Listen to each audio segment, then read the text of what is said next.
Good morning friend, नमस्कार। Tax Josh में आपका स्वागत है। Welcome in tax Josh. Today we are discussing about section 148 scrutiny notice, that is income skipping assessment. ये जो टाइम पीरियड चल रहा है, टुडे इज 24 मार्च ऑफ 2023। तो माइट भी कई लोगों को नोटिस आ चुके होंगे और कईयों को आने बाकी हैं। 95% ऑफ द केसेस जो भी नोटिस हैं उनके वो 31 मार्च तक ये डिसाइड होंगे कि ये नोटिस ओपन हो रहे हैं या नहीं हो रहे। तो 148 के केसेस में सबसे पहले हम डिस्कस करेंगे कि नोटिस में करना क्या है और ये आएगा तो उसके लिए आपको क्या सावधानियां उसके लिए अप्लाई कर रही हैं। तो अभी हम बात करेंगे 148। सबसे पहले आपको शो कोज नोटिस आएगा। Show cause notice under section 148A कि आपका हम 148 में आपका केस क्यों ना लगाएं। तो जो शो कोज नोटिस है आपको 2 से लेके 7 दिन तक का टाइम देगा और इसमें आपको डिटेल देगा कि ये हमारे पास रीज़न है कि आपने इनकम हाइड की हुई है। जी हाँ दोस्तों, अगर आपने इनकम दिखानी रह गई है या इनकम टैक्स कुछ गलती कर रहा है जो आपने रिटर्न में प्रेजेंट की हुई थी, या आप उनको सेटिस्फाइड कर पाएँ कि ये जो भी आपके ऑब्जेक्शन वाले पॉइंट्स हैं इसका रिप्लाई देके कि हम इनकम हमारा जो भी था टैक्सेबल नहीं है या हमने सही से दिखाया हुआ है या नहीं भी दिखाया, माइट भी लॉस हो, तो आपके पास ये कुछ दिन है 31 मार्च तक शो कोज नोटिस का रिप्लाई देने के लिए। अगर आप शो कोज नोटिस का रिप्लाई सेटिस्फैक्ट्री नहीं देते तो आपको 148A के अंडर आपको ऑर्डर पास किया जाएगा। जो असेसिंग ऑफिसर है वो प्रायर अप्रूवल लेगा कि मेरे को satisfactory reply show cause notice का नहीं मिला, तो इनका केस प्रोसीड किया जाए 148 में, that is income skipping assessment. जी, अब हम स्क्रीन पे कुछ देखेंगे कि मेरी स्क्रीन पे आप देखिए कि इनकम स्कीपिंग असेसमेंट का नोटिस कैसे आता है। तो चलते हैं स्क्रीन की तरफ। स्क्रीन की तरफ जाने से पहले ये ऑर्डर 148 डेटेड 31 मार्च 2022 का हम सैंपल दिखा रहे हैं। अब ये सैंपल ऑर्डर कुछ इस तरीके का आता है।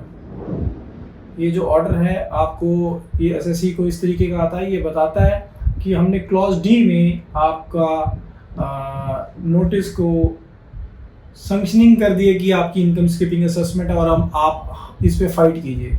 जो आपको 148A सेक्शन के अंदर सब क्लॉज बी में शो कोज नोटिस मिला था, अगर आपने उसका सेटिस्फैक्ट्री रिप्लाई नहीं दिया तो केस इस तरीके से कुछ ओपन होगा। यहाँ पे बताता है कंसीडरिंग, पॉइंट नंबर सी देखिए, consider the reply of the assessee furnish if any in response to the show cause notice referred to in clause number B, किसका 148A का।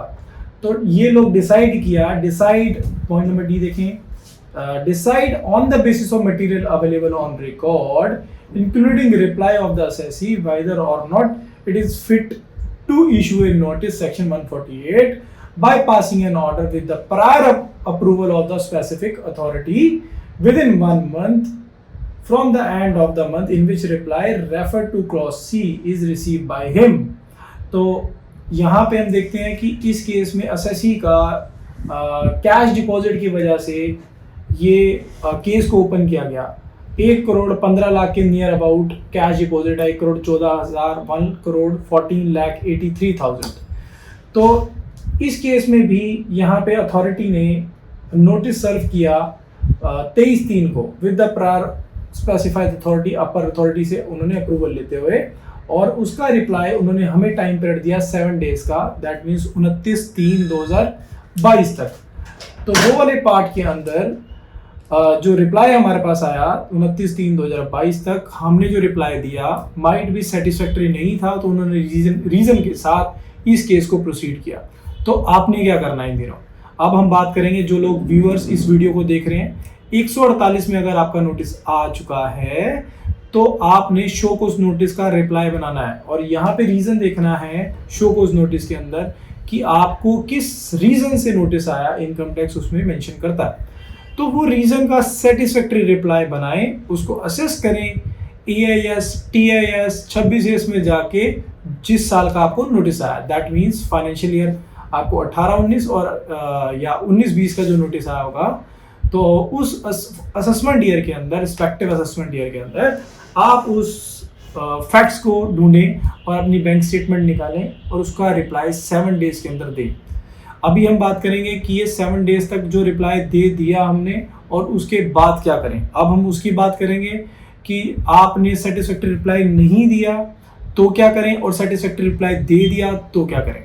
जिन लोगों ने सेटिस्फैक्टरी रिप्लाई दिया तो वो case prior approval with principal officer, case को वहीं close कर दिया जाएगा। जो भी टैक्स अगर उसमें आपने अपनी तरफ से बताया कि दिस वाज अ टैक्स जो बनना चाहिए या कोई टैक्सेबल इनकम नहीं है, तो वो उसी में सॉर्ट हो जाएगा आपका शो कॉज नोटिस पे। अगर in that case satisfactory reply नहीं है तो वो केस को आगे प्रोसीड किया जाएगा। 31 से पहले जो नोटिस आए हुए हैं उनको 12 मंथ मिलते हैं केस को ख़त्म करने के लिए असेसिंग ऑफिसर को, यानी कि from the end of the financial year जिसमें 148 का नोटिस आया, तो 31 से पहले सबको नोटिस इशू हो जाते हैं। तो यानी कि 31 से 12 महीने आपका 31 मार्च 2024 आपकी केस फाइट करने की ड्यूरेशन मिलेगी आपको। 1 बाय 1 आपको असेसिंग ऑफिसर के द्वारा नोटिस हियरिंग के दिए जाएंगे, जिसमें वो रेलेवेंट इंफॉर्मेशन आपसे पीडीएफ की फॉर्म में आपको देगा। आपको अपने ही पोर्टल पे जाके ई प्रोसीडिंग के अंदर उसको अपलोड करना होगा। जी, ई प्रोसीडिंग के अंदर आप उसको अपलोड करेंगे अपनी हियरिंग्स को।